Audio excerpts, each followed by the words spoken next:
Good morning friends, कैसे हैं आप लोग। चलिए आज हम लोग पढ़ेंगे माइक्रोबायोलॉजी का सेकेंड यूनिट का सेकेंड वीडियो। ठीक है, आज हम लोग पढ़ेंगे बैक्टीरिया के टाइप्स और उसके स्ट्रक्चर। ठीक है, उसका स्ट्रक्चर और बैक्टीरिया का टाइप्स आज हम लोग पढ़ने वाले हैं। देखिए थोड़ा सा बैक्टीरिया के बारे में हम लोग जान लेते हैं। बैक्टीरिया जो होता है यूनिसेलुलर ऑर्गेनिज्म होता है, यानी कि वो सिंगल सेल से बना हुआ है।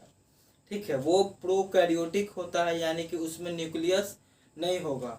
हम लोग उसको नेक्ड आई से नहीं देख सकते हैं, उसको देखने के लिए माइक्रोस्कोप की जरूरत होती है। ठीक है, जितने भी माइक्रो ऑर्गेनिज्म जो 100 म्यू से ज़्यादा होता है उसको हम लोग नेक्ड आई से देख सकते हैं, लेकिन 100 म्यू से कम वाले को हम लोग नेक्ड आई यानी कि खुले आंखों से नहीं देख सकते हैं। चलिए अब उसके टाइप्स पे आते हैं। टाइप्स जो उसका क्लासिफाई किया गया है on the basis of shape, उसके शेप के अकॉर्डिंग उसका कुछ टाइप्स है जो कि आज हम लोग पढ़ेंगे। तो चलिए पहला शुरुआत करते हैं। पहला जो है कोकाई।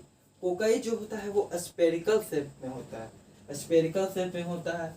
इसका जो सिंगल बैक्टीरियम को हम लोग कोकस कहते हैं। ठीक है, जैसे कि एग्जाम्पल स्ट्रेप्टोकोकस, जो इतने भी स्ट्रेप्टोकोकस ग्रुप के जो होते हैं, ये स्ट्रेप्टोकोकस जो होता है वो थ्रॉट स्ट्रीप थ्रॉट लिखे हम, यानी कि जो थ्रॉट बैक्टीरियल इन्फेक्शन है ये, जो कि थ्रॉट को प्रभावित करता है ना। रेस्पिरेटरी ट्रैक्ट होता है उसको प्रभावित करता है ना। तो ये वायरल डिजीज है। ठीक है, इन्फेक्शन बैक्टीरियल इन्फेक्शन डिजीज है। ठीक ना। देखिए दूसरा है बैसिली। बैसिली जो होता है वो रॉड शेप का होता है, और जब यही रॉड कर्व हो जाए तो उसको हम लोग विब्रियो कहते हैं। जब स्ट्रेट रहेगा तो बैसिली, यही बैसिली, यही जब रॉड, जब ये रॉड देखो, जब मतलब बैसिली सिंपल सा है, सिंपल समझने वाली बात कि जब ये रॉड शेप का होगा तो इसको हम लोग बैसिली कहेंगे। वही रॉड जब कर्व हो जाए तो उसको हम लोग विब्रियो कह देते हैं। सिंपल सी बात है। इसका एग्जाम्पल बैसिलस एंथ्रासिस, एंथ्रासिस इसका एग्जाम्पल है। एंथ्राक्स, एंथ्राक्स और बैसिलस, बैसिलस एंथ्रासिस इसका एग्जाम्पल हो गया। अब तीसरा है अस्पिरिला। अस्पिरिला, अस्पिरिला से याद रखिएगा कि वो कैसा शेप का होगा, स्पाइरल शेप का होगा। ठीक है, जब यही स्पाइरल जब टाइट हो जाए, ठीक है, यही स्पाइरल जब टाइट हो जाए तो स्पिरोचिट्स कहते हैं। कभी कभी ये आपको इसके टाइप्स में भी दिखेगा।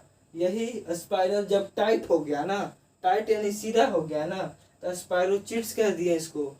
यही जब रॉड जब कर्व हो गया तो विब्रियो कह दिए। सिंपल सी बात है। अब देखिए इसका example leptospirosis, leptospirosis, Lyme disease, स्पाइलुस, ये सब कुछ कुछ एग्जांपल है। थोड़ा देखिए इसको आपको पढ़ने में थोड़ा कठिन लगेगा, लेकिन आपको तो याद करना ही पड़ेगा। चलिए अगला देखते हैं माइकोप्लाज्मा। ये राउंड और ओवल शेप का होता है। ठीक है, और इसमें इसके जो सेल वाल, इसमें इसके जो सेल मेम्ब्रेन होते हैं उसमें सेल वाल का कमी होता है। इसके जो सेल मेम्ब्रेन होते हैं इसके चारों तरफ, उसमें सेल वाल का कमी होता है। तो ये तो कुछ टाइप्स था on the basis of shape के अकॉर्डिंग। बैक्टीरिया का टाइप है on the basis of shape के अकॉर्डिंग। इसमें याद रखने वाली बात इसका शेप। ठीक है, इसका शेप याद रखिए, इसका एग्जाम्पल्स याद रखिए, क्योंकि आगे जब पढ़िएगा तो यही सब बैक्टीरिया आपको डीपली पढ़ना है। तो इसके शेप याद रखिएगा ना, तो आप अच्छा आसानी से समझ सकते हैं उसको। ठीक है, शेप और उसका बैक्टीरिया का एग्जाम्पल। ठीक है, अब देखिए स्ट्रक्चर की बात आते हैं। तो ये प्लांट सेल और एनिमल सेल से काफी डिफरेंट इसका स्ट्रक्चर है, क्योंकि ये प्रोकैरियोटिक है, इसमें न्यूक्लियस का कमी है। ठीक है, तो पहला कैप्सूल, कैप्सूल यानी कि जो सेल वाल का बाहर का जो लेयर होता है, सेल वाल का के बाहर एक लेयर पाया जाता है। ठीक है, कुछ बैक्टीरिया में, जिसको कि कैप्सूल कहा जाता है। दूसरा सेल वाल, सेल वाल जो होता है वो पॉलीमर्स का बना होता है। सेल वाल किससे बना होता है, पॉलीमर्स का बना होता है, जिसको कि हम लोग पेप्टिडो ग्लाइकैन कहते हैं, पेप्टिडो ग्लाइकैन कहते हैं। जो कि बैक्टीरिया को शेप देने का काम करता है। सेल वॉल क्या करता है, मेन काम क्या है, बैक्टीरिया को शेप देना। तीसरा माइकोप्लाज्मा। माइकोप्लाज्मा सेल वॉल के अंदर ही पाया जाता है। माइकोप्लाज्मा कहाँ पाया जाएगा, सेल वॉल के अंदर पाया जाएगा, जो कि ये एनर्जी देने का काम करता है, एनर्जी देने का काम करता है और केमिकल को ट्रांसपोर्ट करने का काम करता है। दो काम है इसका, एनर्जी देने का काम कर दिया बैक्टीरिया को और केमिकल का ट्रांसपोर्ट करने का काम भी माइको प्लाज्मा मेम्ब्रेन करता है। प्लाज्मा मेम्ब्रेन करता है, ठीक है। ये सेल वॉल के अंदर ही पाया जाता है, जो कि एनर्जी देने का काम करता है और केमिकल को ट्रांसपोर्ट करने का काम करता है, प्लाज्मा मेम्ब्रेन। अब है साइटोप्लाज्म। साइटोप्लाज्म जो होता है वो प्लाज्मा मेम्ब्रेन के अंदर पाया जाता है, प्लाज्मा मेम्ब्रेन के अंदर पाया जाता है, जो कि ये जेनेटिक मटेरियल और राइबोसोम कंटेन करता है। क्या कंटेन करता है, जेनेटिक मटेरियल और राइबोसोम्स को कंटेन करता है। अब है डीएनए। डीएनए क्या कंटेन करेगा, जेनेटिक मटेरियल। डीएनए में क्या होता है, जेनेटिक मटेरियल, हमारा जीन हमारा जेनेटिक मटेरियल होता है। और क्या होता है, राइबोसोम्स।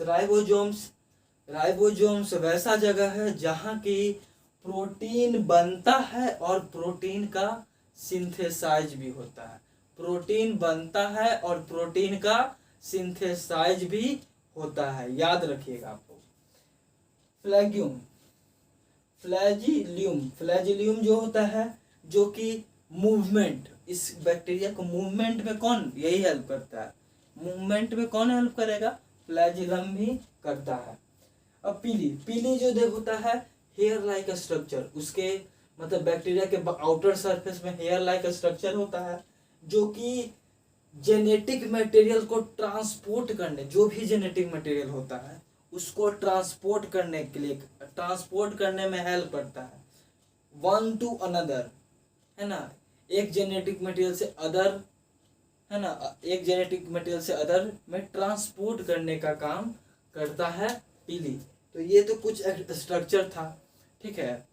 अब देखिए बैक्टीरिया कहाँ कहाँ पाया जाता है, बैक्टीरिया हर जगह पाया जाता है, हमारे बॉडी में, इंटेस्टाइनल गट में, हर जगह, डेड डिकेइंग पार्ट्स में, मतलब हर जगह आपको बैक्टीरिया पाया जाएगा। मिट्टी में, पानी में, हवा में, फूड में, हर जगह आपको बैक्टीरिया पाया जाएगा।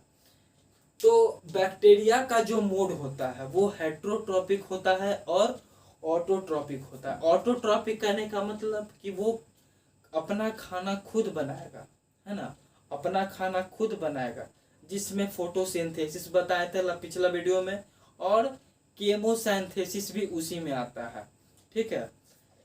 हेट्रोट्रॉपिक करने का मतलब कि वो खुद वो जो है किसी और पे डिपेंडेंट होता है, यानी कि वो अपना खाना खुद नहीं बनाता है ना।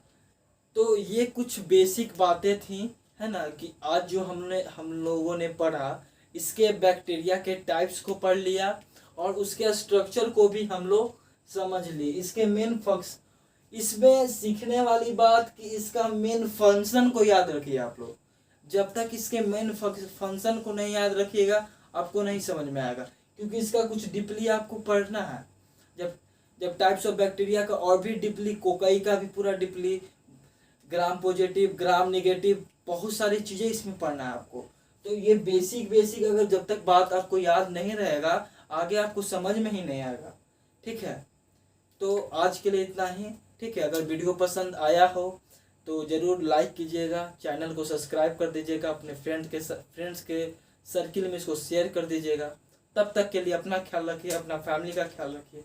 Stay home, stay safe, bye bye. Next video में मिलते हैं।